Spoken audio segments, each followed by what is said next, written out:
These long dog days of summer, I mean, we just made it through a heat wave. Mama was parched through this heat wave. I was hitting up Dunkin' every single day, and I will continue to probably for the rest of my days, but especially this summer. Dunkin' is helping everyone stay cool this summer with its lineup of refreshers. These drinks are packed with bold, fruity flavors and served ice cold. It's amazing. Dunkin' refreshers are the perfect afternoon pick-me-up. I like to start my morning with them personally, and then sometimes I go back for a second one because I'm just feeling crazy. They come in a variety of delicious flavors, including fan favorites mango pineapple and strawberry dragon fruit. And then for a limited time, there's black cherry and there's pink pineapple. I'm going to tell you something right now, and it's a bold claim, let me tell you, but I stand behind it. Pink pineapple will change your life. It is so good. It has me feeling like I'm sitting in a pool, resort side, just living, honey. It's so yummy. Try your favorite flavor with green tea, sparkling water, lemonade, or Dunkin's all-new limeade. I haven't tried the limeade yet, but I'm going to. Usually I get my drinks made with green tea and occasionally lemonade, but I do really like the green tea. Or if you don't want to build your own, try one of Dunkin's curated refreshers like the Cherry Lime Ricky or the Ultimate Pink Daydream. The Cherry Lime Ricky, scrumptious. I could drink like 3 of these a day. They're so freaking yummy.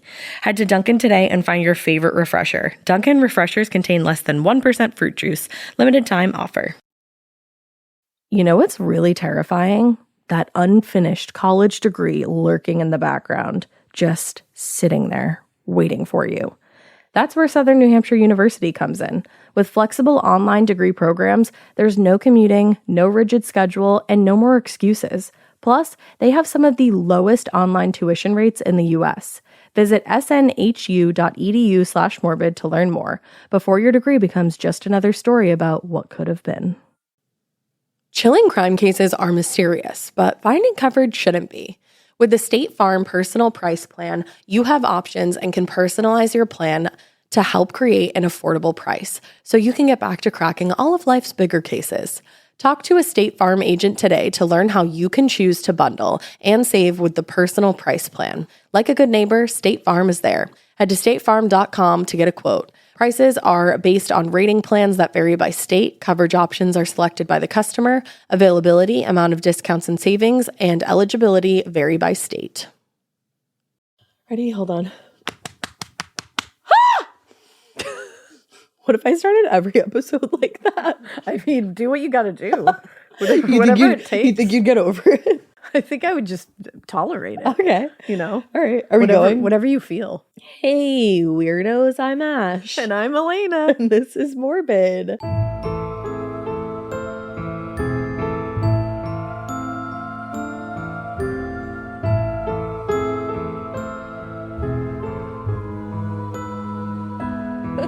I feel like you should just leave that in as the beginning of the bonus episode. Yeah, I was just slapping my own face to get ready to record this. Slapping and screaming. Slapping and screaming. That's my motto. Wow. Mikie said, girl, don't make that your motto. He said, girl, back it up. It's a bonus episode, so we're leaving all of this in. Yeah, all the kookiness is probably going to still be in here. Yeah, we're coming off of the most wonderful week. Yeah, it's been a great week. No one could even attempt to hurt my feelings right now. And they have. They sure have, and it hasn't worked. You can go fuck yourself because I met Andy Cohen, bitch. And Kelley Ripa. And they were both so sweet. And we were in the... Oh, this will haunt me until the day I die. Alex Cooper, if you're listening, yeah, that would be crazy. We were in the same room as Alex Cooper, and I didn't fucking realize it because she was just about to go out on stage. We just did this big thing with Sirois. It was like the advertising upfronts. So there's all these like presentations that we got to be a part of. Fun. We got to meet some other people who work at Sirois. I'm essentially co-workers with Andy Cohen now. Yeah. Mikie brought that to my attention this morning. But yeah, we were in this like little green room with so many cool people, and Alex Cooper was one of them, and I didn't see that she was in there because I think I was getting fitted for like a microphone. Yeah. I will regret that moment until the day I go into the grave. And here's the thing. I heard Alex Cooper first because like you know her voice. Yeah.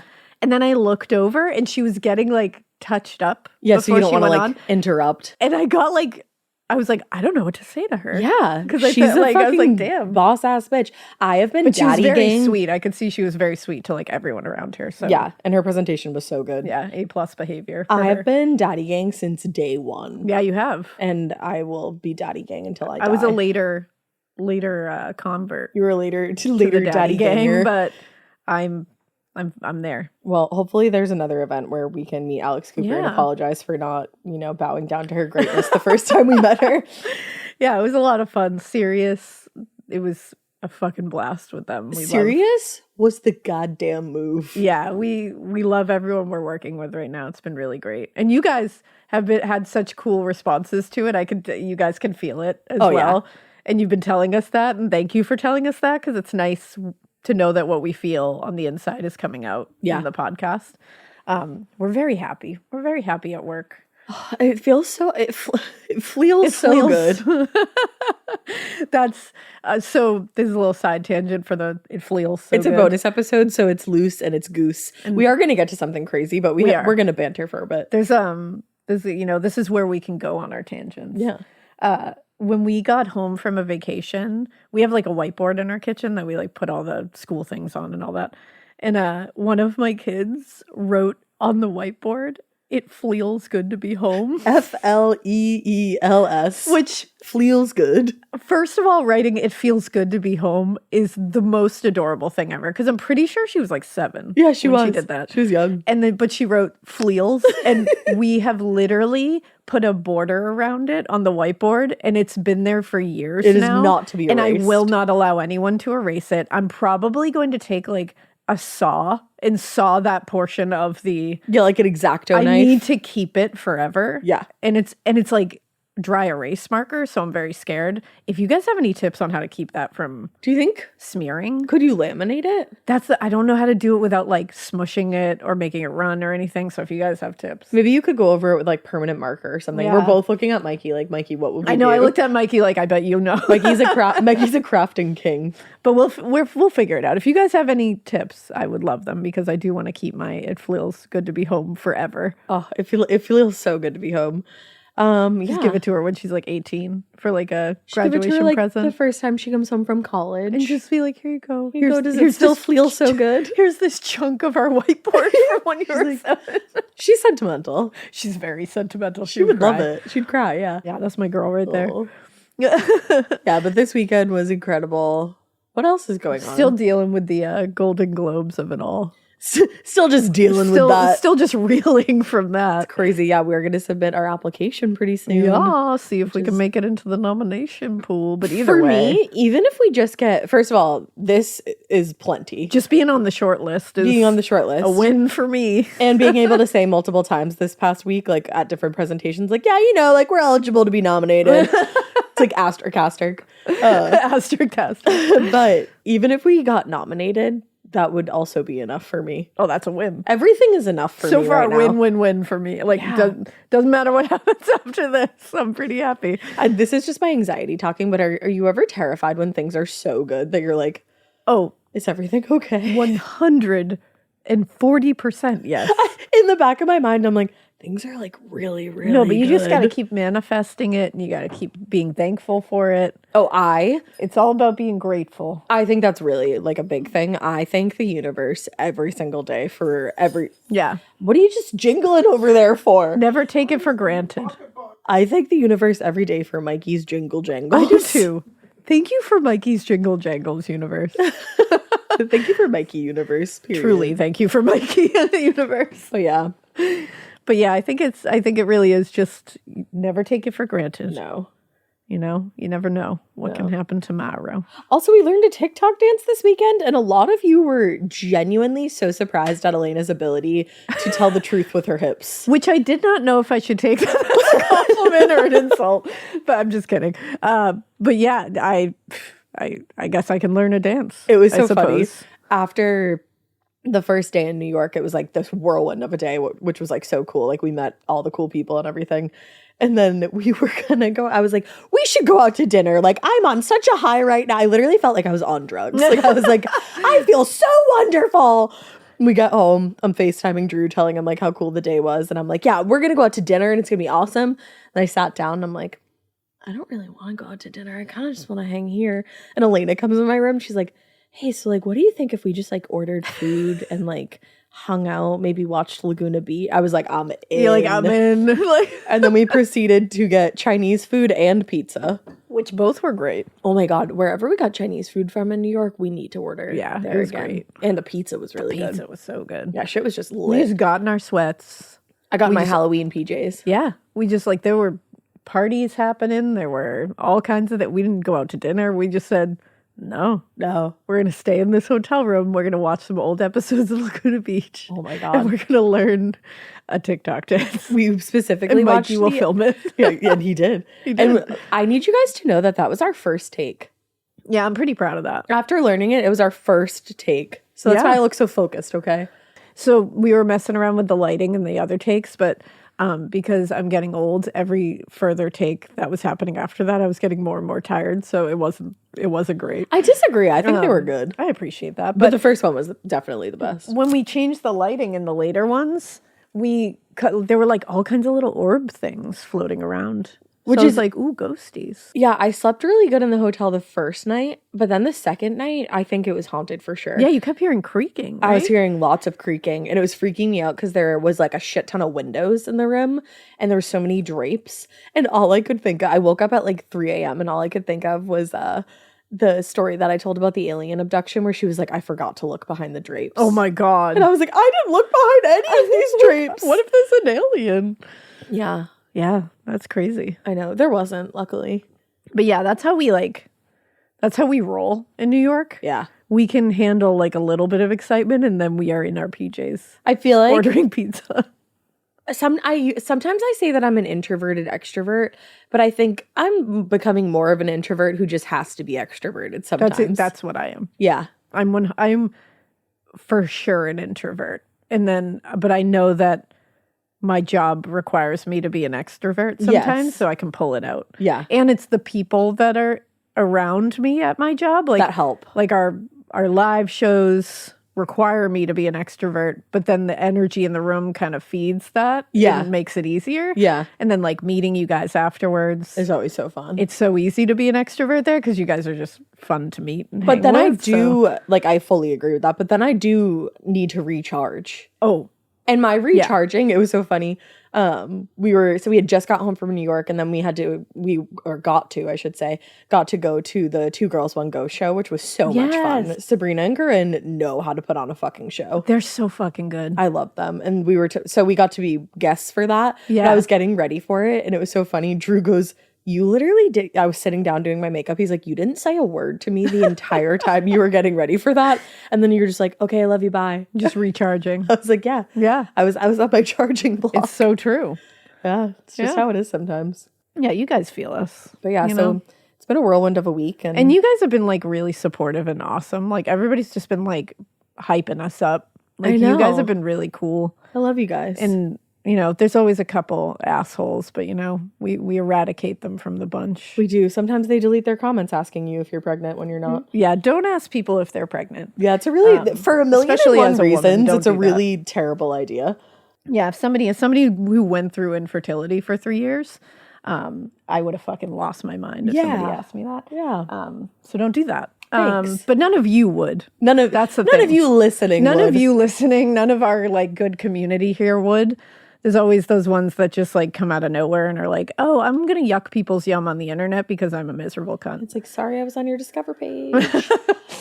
All right. So let's make sure, you know what? Because all you listening, I know it. You're all the good ones. Hey, beauty queens. Yeah. Hey, all you beauties.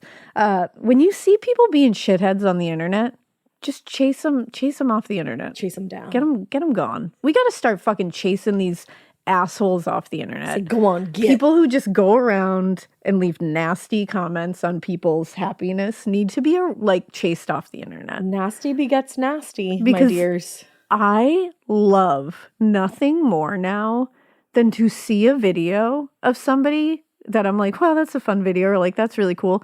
I now make it a point, and we all should, to leave a kind comment or an uplifting comment on as many videos as I possibly can. Yeah. And they're all real and genuine. Because I always there's am so leaving, like, much yuckiness that you need to counteract pump people up. It feels so good. It does. Like, it really does. It like, feels so good. It feels so good. Full fucking circle. I'm telling you, like, pumping people up is so much better than trying to tear someone down. Yeah, it's going to make you feel so much better. You'll feel better about your own self. And we can just, like, turn that, because everything sucks right now. Oh, God. It's and, so, like, the so internet is a terrible. literal fucking garbage fire. I was going to say dumpster and we can fire. try to turn it around a little by just, like, spreading more positivity and making those fucking troll ass bitches feel unwelcome. Yeah. Like, we really got, and I'm seeing people start to do that more.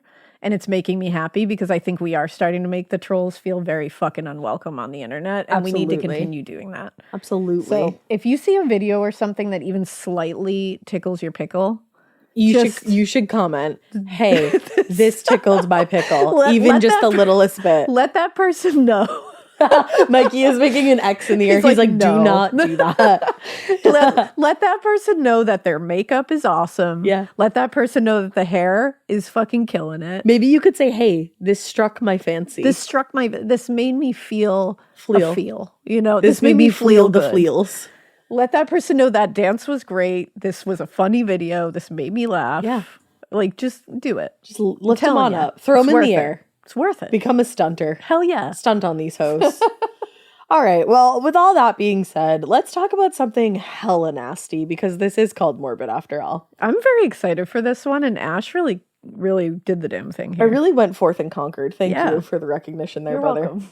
Well, I was looking for something Halloween-y or like Halloween adjacent to talk about because it's, an October bonus episode. Yeah. So that's when I stumbled across a Smithsonian article about something called corpse medicine. And I said, yeah, I want to hear about that. And I said, yeah, that sounds pretty fucking morbid. So corpse medicine, or medical cannibalism, it's also called, was a legit medical practice back in Europe from the 12th century all the way into the 17th century. Wow, they were really committed to this. Long time. Yeah. Back then, people from all different kinds of walks of life, even medical doctors, believed that consuming things like blood, human fat, crushed up skull bits would have different medical benefits, whether it was relieving headaches, treating bruises, improving circulation, or even curing epilepsy. Damn. Damn is right. Mummy dust. Well, I'm going to actually talk about mummy dust. Thank you for the foreshadowing, Tobias Forge. So it all kind of started back in ancient Egypt with mummies. There we go. But before we get there, we have to talk about something called bitumen. Okay. It's really called bitumen. And also a pretty big mix-up in language translation. So let's talk about bitumen first. Bitumen is actually one of the main ingredients in asphalt. Oh, okay. It's like the black sticky substance that kind of holds everything together. It acts like a glue. Okay. It's actually a naturally occurring substance, and thousands of years ago, they would use it to treat things like asthma, stomach inflammation, broken bones, acne. No, like literally. Your day-to-day snake and scorpion bites. Oh, yeah. Ear infections, I'm toothaches. always looking for something for my day-to-day scorpion and snake bites. It's just a common occurrence out here. Especially in Massachusetts. Yeah, Scorpions everywhere. Scorpions and snakes just biting us all. So we're all covered in asphalt. Yeah. So now we obviously know all the harmful effects of ingesting bitumen, like skin cancer, skin irritation, respiratory problems, death. Poison. But back then, people really thought it was the tits. Well-respected Roman scientist and close friend to the emperor, Gaius Plinius Secundus, aka Pliny the Elder, he used to tell Pliny the Elder. He used to tell people to mix it in with wine, and it would treat their coughs and their dysentery. Damn. He said, just mix a little tar in with your wine. Yeah, it's fine. Take a big sip. I love that. You'll feel better in no time. I mean, let's go. Is it Gaius? It's Gaius. Gaius. Let's go, Gaius. Plinius Secundus. Oh, yes. What was it, the Elder? Pliny the Elder. I'm so sorry. Pliny the Elder. Put some respect on Pliny's I was going to name. say, I don't want to fuck it up. He's a goddamn elder. Put some goddamn respect on his name. Hello. So, yeah, that's bitumen. Now that is bitumen. That's bitumen. It's bitchin'. It's bitumen.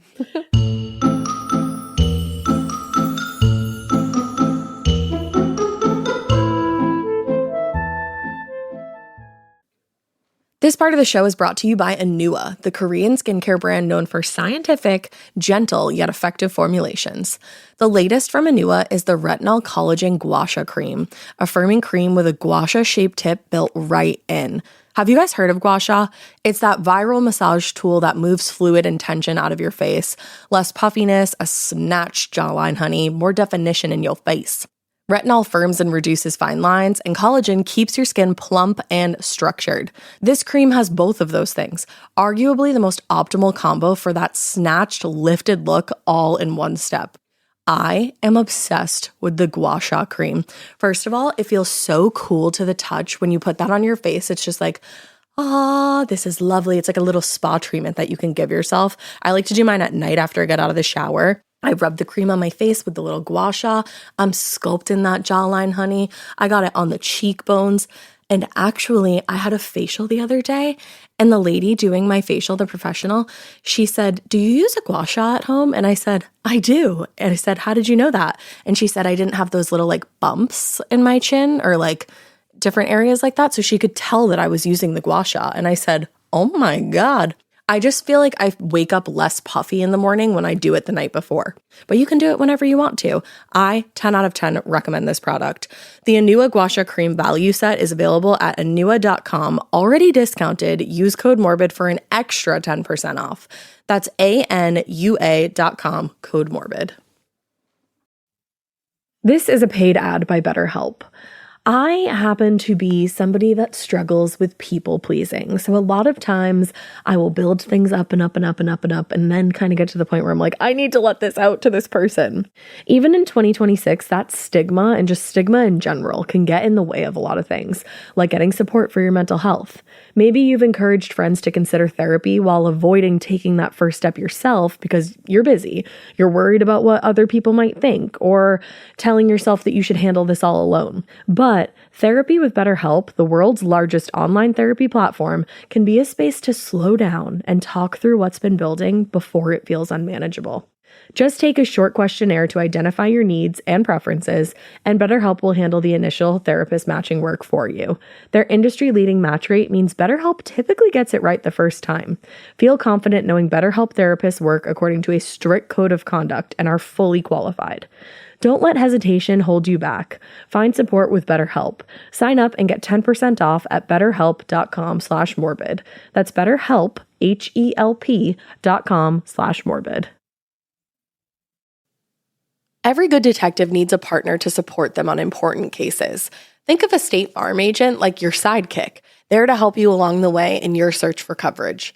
State Farm can help you choose the coverage you need, whether it's for your home, car, boat, or even RV. With so many options, it's nice knowing you have help finding what fits for you so you can get back to solving all of life's bigger cases.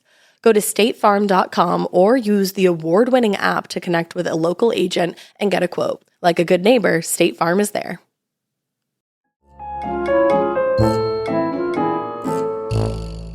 So now to the mummies and the mistranslation of it all. When you picture a mummy, obviously you think of like a Halloween costumey, toilet paper wrapped dead person. Always. But the word mummy originally wasn't always referring to the entire being or like the body itself. Around the 12th century, the Arabic word mumia was mistranslated. Oh. Yeah. So originally it was just referring to the substance bitumen. Oh. That's what mumia was. But when Europeans started viewing ancient Egyptian bodies that had been preserved by this embalming process that used all kinds of different resin and things like that, they thought that was naturally occurring bitumen, and that it's never not bitumen funny to say bitumen. Yeah.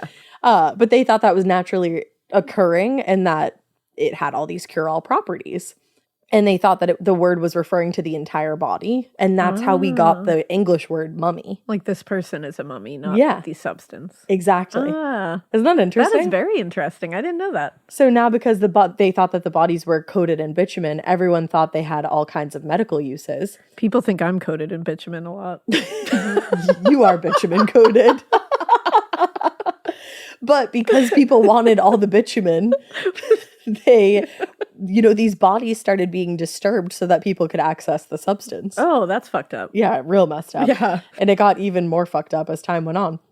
According to the Science History Institute writer Mariel Carr, she said, after this point, the meaning of mumia expanded to include not just asphalt, but other hardened resinous material from embalmed bodies, but the flesh of that embalmed body as well. Oh. Yeah. We're getting kooky. Not only were they like, hey, I'd like that bitchman, they were like, I'd like that arm. Bitchman. I'd like that head. Yeah. Yeah. I don't want that. Yeah. Well, no, thank you. They did in Europe. Eventually, the practice of eating human flesh and other parts of the body found its way over there. Awesome. Richard Sugg, who wrote Mummies, Cannibals, and Vampires, The History of Corpse Medicine from the Renaissance to the Victorians. Let's go, girls. He wrote, for certain practitioners and patients, there was almost nothing between the head and feet which could not be used in some way. Wow. And he was right. And he was correct. He was correct. So the idea was kind of rooted in like sympathetic magic. Back then, they believed that there was a connection between two things or two actions. They said, like treated like. So if somebody had a migraine, cool, give them this ground up skull tincture. Yeah, I mean, honestly, with such like, you know, remedial understanding of pretty much anything at that point. Yeah. I get why the connection was made, I suppose, if you think this is all going to work. I mean, I get the thinking, you know, like... Yeah, like people are going to believe doctors and all these people being like, hey, if your head hurts, you might as well eat some skull. Yeah, you know? do it. Ingest some skull. Yeah. I'm not telling you to, but the doctors back then were telling people to. Definitely don't. But they also thought if somebody's bleeding, let's stop the bleeding with some blood jam. Oh, yeah. Which is funny because it's kind of like a double entendre. So it like jams up the blood. Yeah, stops blood the bleeding, jam. but it's also like a jelly. Yeah. Yeah. That just makes me think of like coagulated blood because it looks like jelly. I mean, that's essentially what this was. Like I can picture it. Blech. Yeah. Well, Richard Sugg actually gives one of the original recipes for blood jam in his book. First, one needs to get blood from, quote, persons of warm, moist temperament, such as those of blotchy red complexion and rather plump of build. So then, once you get your blood from your plump of build, blotchy red person, then you're going to let that dry into a sticky mass. Once it's dry, the recipe says to place it upon a flat, smooth table of soft wood, not hard, and cut it into thin little slices, allowing its watery part to drip away. When it's no longer dripping, place it on a stove on the same table and stir it into a batter with a knife. When it's absolutely dry, place it immediately in a very warm bronze mortar and pound it, forcing it through a sieve of the finest silk. When it has all been sieved, seal it in a glass jar. Renew it in the spring of every year. Okay. Will do. I like renew it in the spring of every year. It sounds very Martha Stewart at the end. I was just gonna say that. It's literally Martha being like, and you know what? Keep on top of it, girl. Keep on top of it. Renew it in the spring of every year. Or it's like Ina Garten being like, store-bought is fine. If you can't make it yourself, store-bought is fine. Which I don't really... Well, you know what? I was gonna say I don't think you could get this in the store, but you could, because we're gonna talk about the apothecaries in a minute. Oh, here we go. That carried all this stuff. But first, let's get back to the ground-up skull tincture. So originally, I would like to get back to that. Thank you. I'm so glad. I didn't love that we were going so far away from it. I said, where is it? You always want to go back to the tincture. As someone with migraines, I would like to hear about this ground up skull tincture, please. All right, you might end up being disappointed, but you know what? I'll tell you everything you need to know. I'm always looking for a remedy. Here's the thing. Originally, the mixture was referred to as Goddard's drops because they were invented by a doctor named Jonathan Goddard in the 17th century. He served as an army surgeon during the English Civil War, and he was one of Oliver Cromwell's personal doctors. Oliver Cromwell can get fucked. Truly. But I'm an Irish woman. So somehow, through his own studies of corpse medicine, he came to believe that his tincture could cure all kinds of things. Fainting, strokes, epilepsy, bladder stones, really just anything causing you any kind of distress. Whenever something is claiming that it can fix everything, that many different complex and completely distinct problems, question. Yeah. Question. I'm not saying just question it. Just ask a few questions. Just say, how's it doing all that? How's it doing all that? You'll find out. Okay. So first, let's get to the recipe. The recipe was a mix of 5 pounds of human skull. Whoa. 5 pounds of human skull, 2 pounds of dried vapors, 2 pounds of distilled deer horns, and 2 pounds of ivory. Oh. I know, it's fucked up. After a process of distilling and filtering and doing that all over again, they were then poured into a tincture bottle, and the instructions were to take 7 to 8 drops for things like headaches, migraines, fainting, maybe even if you just needed a simple stimulant, you're a little tired, Yeah. put a little King's drop on your tongue. Yeah, why not? Or Goddard's drop, excuse me, we're not to King's drops yet. But in cases where, you had had a stroke or suffered from epilepsy, the dose could increase to 50 drops. Holy shit. Now, here's where we get to King's drops.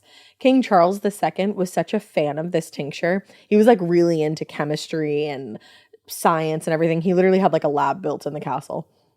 But so he was so interested and he was such a fan of the tincture. He was said to have bought the recipe from Dr. Goddard for £6,000.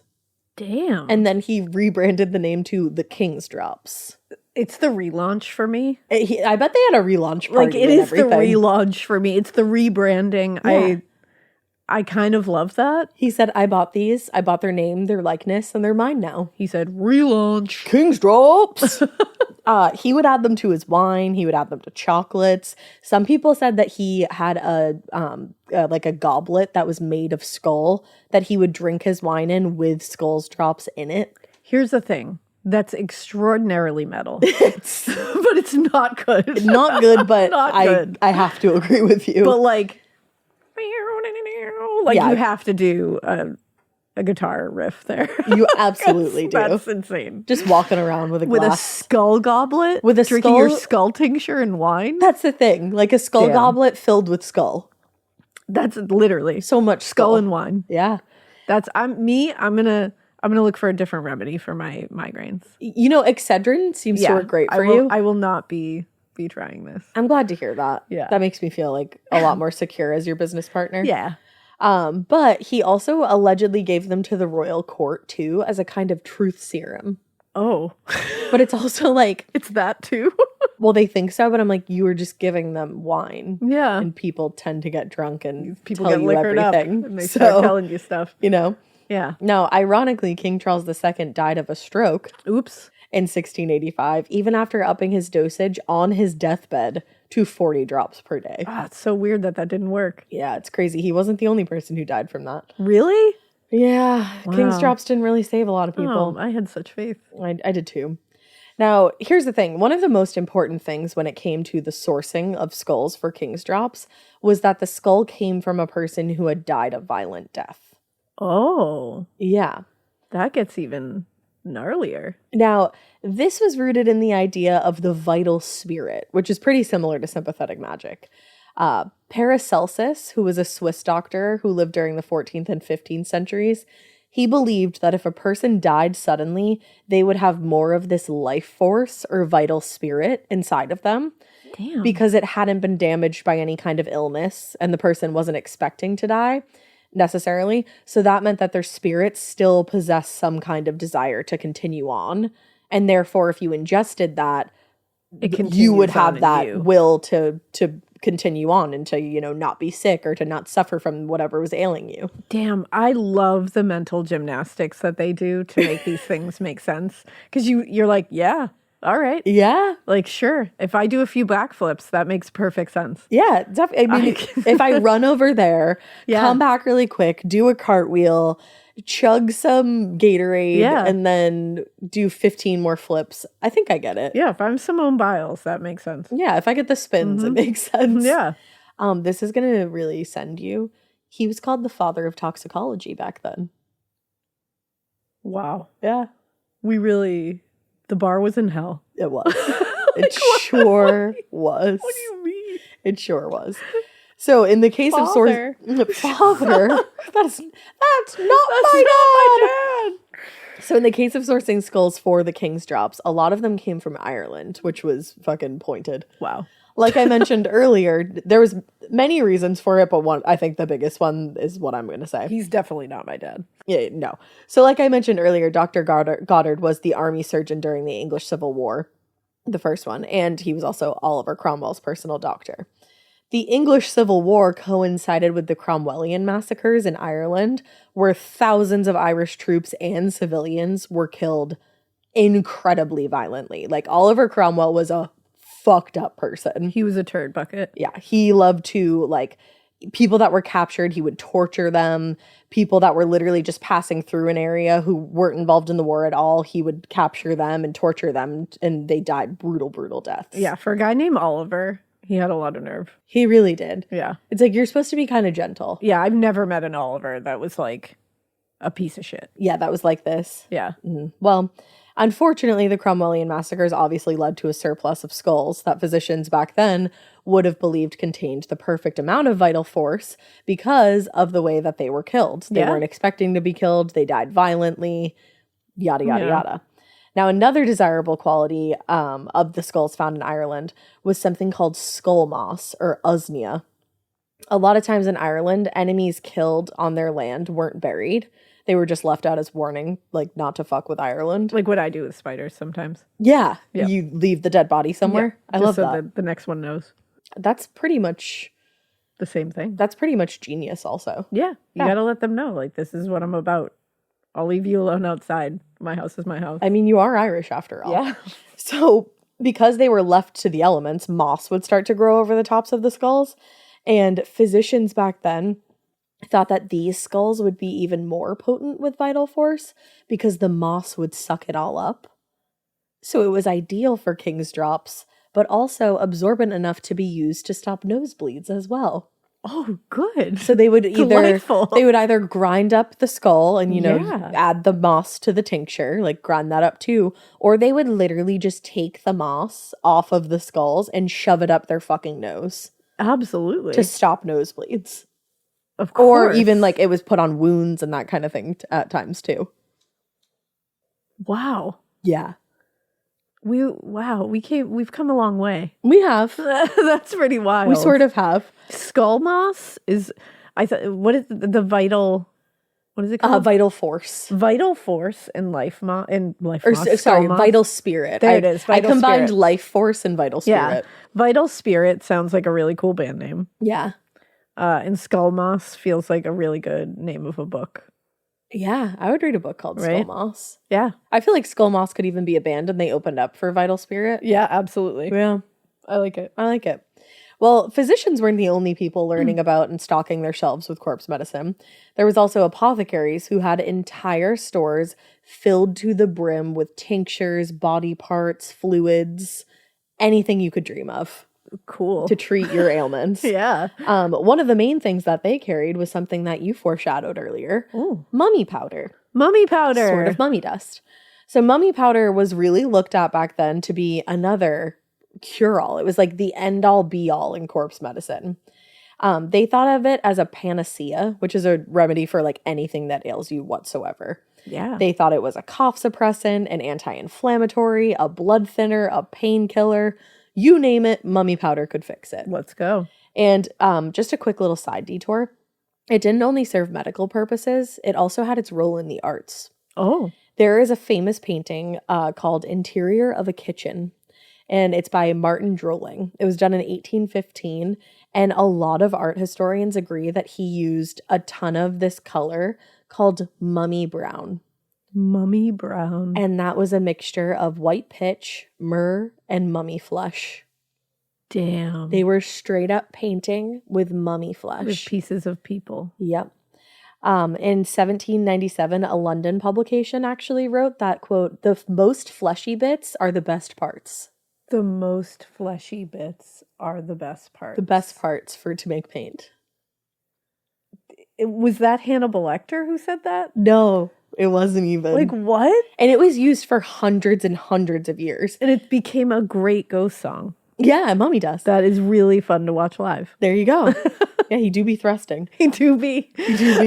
Well, in 1881, a famous artist, Edward Burne-Jones, found out the truth about Mummy Brown. He thought, he had heard, like in, his fancy art community. Of course. People say like, oh yeah, it's literally made of mummies. And he was like, oh, pish posh. Imagine that casual conversation. Somebody at like coffee is just like, did you hear? Yeah. Did you hear that Marcus put fucking bits of flesh in his painting? And my- everybody's his- like, ah.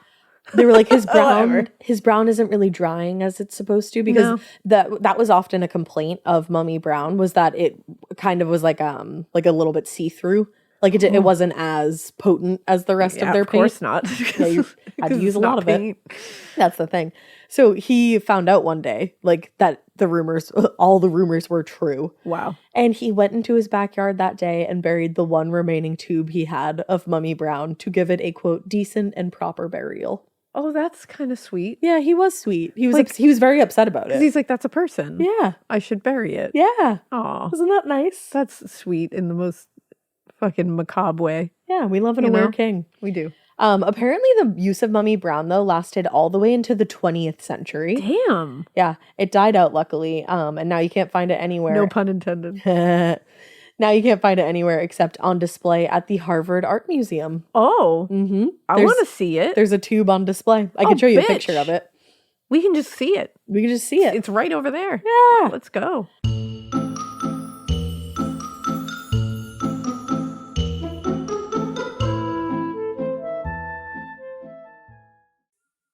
Getting scared is one thing. Getting a thrill is, well, you want more of those in your life. The Genesis GV70 is built to thrill, baby. A thrilling yet elegant design always makes driving the GV70 an exciting adventure. Its powerful athletic stance screams performance and turns heads. Everybody's looking at you, girl, or boy, or whoever. Command the road and experience a class-leading standard 300 horsepower. Oh my God. Plus, discover the different dynamic drive modes for all different terrains. Choose between the different terrain modes for whatever road conditions you may encounter. The Genesis GV70's award-winning technology and performance lets you drive with comfort and drive with confidence all at the same time. It's an exciting SUV with intuitive tech that can make your ride smooth even when the road isn't. And its blind spot cameras allow you to see what's next to you. It's like having eyes on the side of your head. That's pretty iconic. Its performance, by the way, is measured not only in power, but in how it makes you feel confident, sexy. The Genesis GV70. Learn more at genesis.com and feel the GV70. Need a boost? Sometimes all it takes is tapping into your inner cool. Icebreaker's gum helps you unleash the confidence within. Each chew releases a rush of icy flavor powered by cooling flavor crystals, sending a wave of refreshment to reinvigorate all your senses. Icebreaker's convenient pack fits everywhere, from car cup holders to backpack pockets, so you can find your cool wherever you go. Grab Icebreaker's gum online or at a store near you. This episode is brought to you by SoFi, the all-in-one finance app where you can bank, borrow, and invest all in one place. Let's talk about bank accounts for a second. The average bank savings rate is 0.39% in interest. You're earning pennies on your savings, and it doesn't have to be that way. But with SoFi's high-yield checkings and savings, the money barely making moves sitting in your savings account can earn over 8 times the national average savings rate with eligible direct deposit. No account or overdraft fees. We love transparency. You can get your paycheck up to 2 days early, plus get up to a $300 welcome bonus when you sign up with eligible direct deposit. Sign up for SoFi checking and savings at SoFi.com/morbid. SoFi checking and savings is offered through SoFi Bank, N.A., member FDIC. Terms apply. Well, back to the 16th century now. Back to it. So these apothecaries, like I mentioned, would travel to Egypt to buy mummies from merchants to make their powders. But it was hard to tell what was authentic and what wasn't. King Francis I of France, if you can even believe it, he was said to carry a mixture of true mubia, which was a viscous black liquid directly extracted from a mummy who had at one time belonged to one of the wealthiest Egyptian families. Holy shit. And he knew for sure he sent the right people. They robbed the right grave and they got him his mixture there. And he carried it in case of emergency, by the way. Yeah. It was literally in his first aid kit. Yeah, absolutely. Yeah. Mm-hmm. So it was probably easy for a king to get what he believed to be the good stuff, but it was hard for others to ensure what was authentic and what wasn't. There were merchants who would sell camels instead of humans. And there were people who thought that they were purchasing royal Egyptian bodies that they believed would contain some of the best vital spirit you could buy, who got completely bamboozled. Carl H. Dannenfeld wrote about these merchants and said, the bodies, now mumia, had been those of slaves and other dead persons, young and old, male and female, which he had indiscriminately collected. The merchant cared not for what disease had caused these deaths, since when embalmed, no one could tell the difference. Oh, man. So somebody, not you, I'm like, you over there, Red. Yeah, me.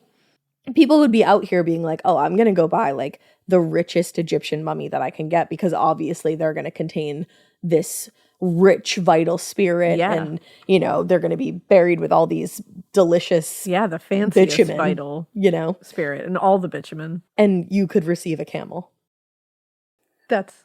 Honestly, that's what you get. I was just going to say, you fucking get. You play stupid games, you win stupid prizes. It's just, you might get a camel. Yeah, you might. And that's kind of on you. But also, think you might get somebody who died of the plague back then.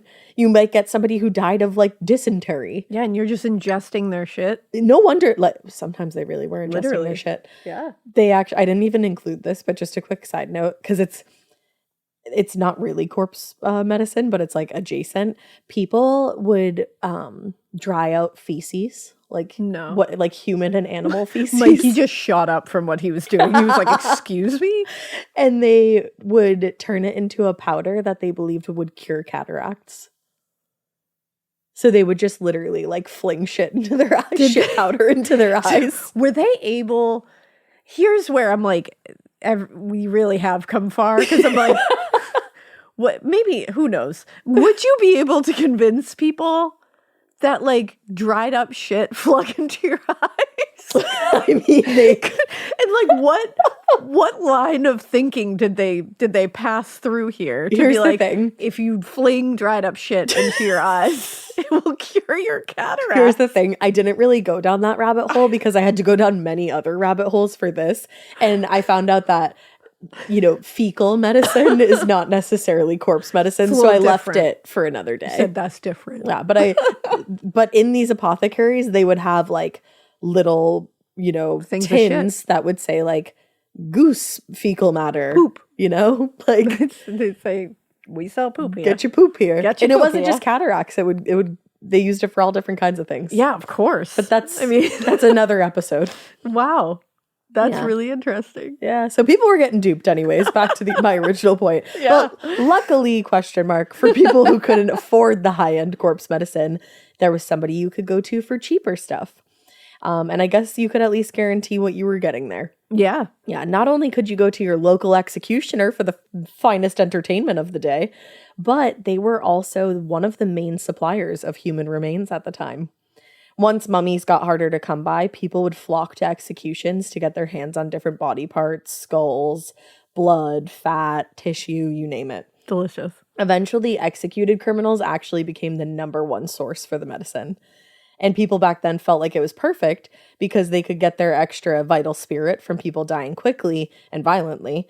You know, they were either being beheaded or hanged. Yeah. But they also felt better about using those kinds of bodies for medicine because these people weren't the most desirable members of society. So you didn't have like the moral implications that came with. Because they were undesirable. Yeah, like grave robbing. You know? Because that's the other thing. The uptick in grave robbing back then. Oh, yeah. Crazy. Oh, you were never safe. No. But at executions, you could literally buy cups of warm blood. Oh. And it was suggested that you do drink it while it was warm, or that you did drink it while it was warm, because that meant that the spirit of the person was still fresh. Oh. And obviously, you know, I hate that a lot. These cups sold for a lot of money. Like, it was like going to a concert and paying like $12 for a water. You know? It was exactly like that. It was similar. Yeah. People who couldn't afford to buy a cup for themselves would either dip cloths into the blood left over from the execution site and get it that way. Oh, yeah. I remember hearing this. Or they would bring their own bread and dip the bread into it. Yeah. I'm sorry. That image conjured in your mind. Thinking of somebody taking bread or taking a handkerchief and just letting it soak up the warm fucking blood and then drank in it. What are we barbarians? As a species? Like we're real wild. Do you guys remember, I don't know if you will, Alaina, but do you guys remember Dave the Barbarian? Yeah. I just said barbarian and I literally just went barbarian barbarian in my head. Like, just so you know. That show slapped, you guys. That was a great show. Quick detour. But yeah, at King Charles I, different from King Charles II, who died after the king's drops didn't work when he had a stroke. His dad, actually, was executed, and people were seen mopping up his blood with their handkerchiefs at his execution site. Yeah.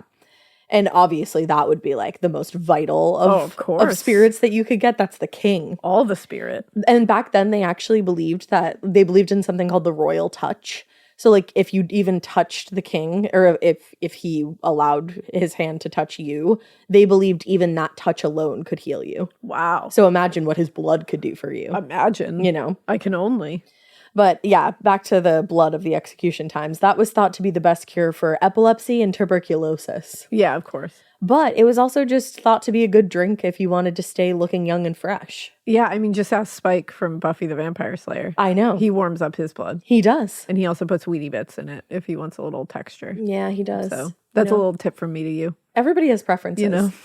But according to Bess Lovejoy, who wrote an article called A Brief History of Medical Cannibalism. Cute. Marsilio Ficino, I think, who was a highly respected 15th century Italian scholar and priest, wrote that elderly people should, quote, suck the blood of an adolescent who was clean, happy, temperate, and whose blood is excellent, but perhaps a little excessive. Yep.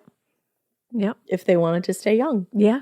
Yeah, absolutely. Just, you know what? That young person who's clean and happy and temperate and all that. Become a vampire. They might have a little extra blood and you should drink it right from them. I love that they're just like, you know what?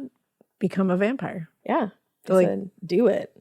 Let's just all, I feel like Twilight's going to come out in a few hundred years and we're going to love it. We're going to be ahead of that. They said, have you even seen Carlisle? Have you even seen The Skin of a Killer, Bella? I just watched Twilight and I can't stop saying, this is the skin of a killer, Bella.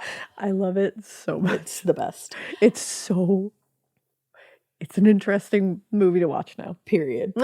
I was like, I just told everyone to be nice. It's entertainment at its finest. It is. It's very entertaining. I started watching it the other night and I got all the way halfway through Eclipse. Yeah, so that's a lot. Yeah, I'm trying to finish the whole. Good for I haven't you, watched the series through in so long, or it's been years and years and years. But back to the blood. Yeah. So you could suck the blood of the people who were young and temperate and happy. And then you would get the skin of a killer. I like that he specified clean too. That was smart of him. That was nice. But this belief actually might have been rooted in Roman history, where people allegedly would drink the blood of fallen gladiators, hoping to get some of their strength and bravery via ingestion of them. Wow. Yeah. So many shortcuts people are looking for. Yeah. Shortcuts that are very complicated. It's like, maybe just lift, bro. Yeah, do you even lift, bro? do you even lift? Maybe just make sure you're hydrated. Yeah. Just drink some water. Yeah. Well, the local executioners weren't just doling out cups of warm blood and stepping aside while people dipped bread in it like they were just having some oil and balsamic. Ew. He would also harvest the fat from executed bodies. Ew. Most of the time, he would sell it to the local apothecaries, and they would melt it down to use in ointments, or they would dry it out to use it in powders. The ointments could be used topically to treat things like bruises, scars, gout, general aches and pains. And in powder form, they were also thought to stop bleeding. Sometimes they would soak bandages in human fat before they were wrapped around like wounds or injured bones because they thought that promoted healing. You know what? That one I can almost understand the thought process behind. Yeah. No, I get that. We know it's ridiculous, but it's like you can almost see the through line of thinking there. Yeah, because on like that particular one. I can't put it into words why it makes sense, but I get it That's a little the thing. bit. Like it doesn't. Yeah. But like you can understand why without any kind of knowledge of biology or anything, that would seem to make some type of sense. It's the least intrusive of them that I can think of. Well, I mean, like in some cases they were like ingesting the fat, but at least in that case they were just wrapping it around a wound. And they're hoping it like promotes healing, which is like it doesn't. But like no, but I kind of get it. But yeah, I'm like, all right, that one's not as offensive. It was especially popular. It was a especially popular form of corpse medicine during wartime. Makes sense. Army surgeons like Dr. Goddard, who I mentioned earlier, would go out onto the battlefield and literally fill up bags of fat from fallen soldiers. That's horrifying. And they would take the huge bags back to medical tents and treat wounded soldiers with the fat of fallen soldiers. Damn. Yeah. Like shit was so fucking bleak back Gnarly. then. Like, and the fact that just hearing they were harvesting fat from fallen soldiers, that entails a lot. You have to picture that for a second. That entails a very gnarly image. And also very gruesome. Probably harvesting their skulls as well. You know? Oh my God. Yeah. Oh my God. You also might remember from some of our coverage of the Paris catacombs that leftover fat from the surplus of bodies there at that time was used to make soap and candles. Yeah. Yeah. Love that. Yeah. Saponification. Luckily, though, by the 18th century, the Enlightenment / the Age of Reason came along, and people started looking a little deeper into science and actual medicine. And they were like, hey, you know what's fucking crazy? None of this seems to work, and everyone is still dying super young. So wild. I feel like we should try something else. You know, that seems to be like a through line in our species. Because like even when like we were talking about this like a few days ago, that like during the Salem witch trials, everyone's like, how did it stop? And it's like, it literally stopped because they like pressed to death an old man in a field naked. And some people were like, I think we went too far. This shit is weird what we're doing. Like, this is weird. At least, I'm hopeful that actually starts to happen soon again. I hope that, people start looking around and being like, hey, it's fucking weird. Really gross what we're doing. Maybe we should stop. Let's stop. Maybe we should, it is a trait of our species, so, it's very, very well could happen again. It always gets worse but before it seems gets to happen better. there, too. It's just like, everyone's like, yeah. None of this is working. We should stop. Yeah. I think they were definitely feeling weird too about the moral implications that were involved. Yeah. I love for like a long time. They were just like, I guess we just deal with it. I guess, once we ran out of bodies to steal, at least we were eating criminals. Yeah. For like our it's medicinal happiness. Very much like a hunter's mentality that it's like, well, I use everything on the animal. Yeah. So it's fine. Yeah. I mean, it also got harder to supply mummies from Egypt. And people were also catching on to like the trickery involved. Oh, yeah. The snake oil of it all. Yeah. But mostly people just got smarter and a little more empathetic. Good for us. But shockingly enough, the last recorded listing of a mummy for sale was in a magazine in the 20th century. 1924 to be exact. So I guess not really good for us. Yeah. It can't really give us too much of a pat on the back. Just a little tap tap. Just a little like, we're getting there. Yeah, and that, my friends, is a brief history of corpse medicine. That is fucking fascinating. It was really fun to dive into. I loved that. Maybe next I'll look into fecal medicine. As you should. Poo-poo. Mikie said absolutely Poo-poo not. medicine. I wanted to include it, but I got like very OCD about it. I was like, well, technically it's not corpse medicine because it's not dead people. Into that. So I'll go into it another time. This was great. I liked this. I'm glad. I had a feeling you would love this. Yeah, anytime I get to reference a ghost song during a morbid episode, I'm here for it. Yeah, and talk about people like dipping their fucking bread into their bread into fallen blood. Fuck, like warm execution blood. Yeah. Damn. I mean, I read something that was like, is it all that different from taking the Eucharist? I mean, at church, they're like, here's the blood of Jesus. Yeah. It's real fucked up. I guess one is symbolic and one is, luckily, one is literal. Luckily, it's moved on to symbolism. Yeah. But symbolism. Back then, they were less symbolic about it. Apparently. Fucking crazy. Damn. Yeah. That's wild. Crazy. Well, thank you for that. You're welcome. It conjures up so many images, doesn't it? Yeah, it really does. All right. Well, thank you for joining us on our little bonus episode for Halloweeny. Hell yeah. And we hope you keep listening. And we hope you keep it weird. But not so weird that you go to corpse medicine as a way to treat your ailments. It's not going to work. It's not, but go listen to Mummy Dust by Ghost. Mummy Dust. Isn't that song about fucking? No, I don't even think it is. Oh, it's not? It's literally about like snake oil salesmen. Oh, that's like fun. It's referring to the corpse medicine aspect of it. This one goes out to Tobias Forge.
Say you've always wanted to have a backyard oasis. Here's the thing. If you get smart with your money, you can do things like that. With Empower, you can start making the most out of your money so you can go out and live a little. Isn't that why we work so hard? To have some fun with our money? So use Empower and get good at money so you can be a little bad. Join their 20 million customers today at empower.com. Not an Empower client, paid or sponsored. Hi, I'm Angie Hicks, co-founder of Angie. And one thing I've learned is that you buy a house, but you make it a home. Because with every fix, update, and renovation, it becomes a little more your own. So you need all your jobs done well. For nearly 30 years, Angie has helped millions of homeowners hire skilled pros for the projects that matter. From plumbing to electrical, roof repair to deck upgrades. So leave it to the pros who will get your jobs done well. Angie, the one you trust to find the ones you trust. Find a pro for your project at Angie.com.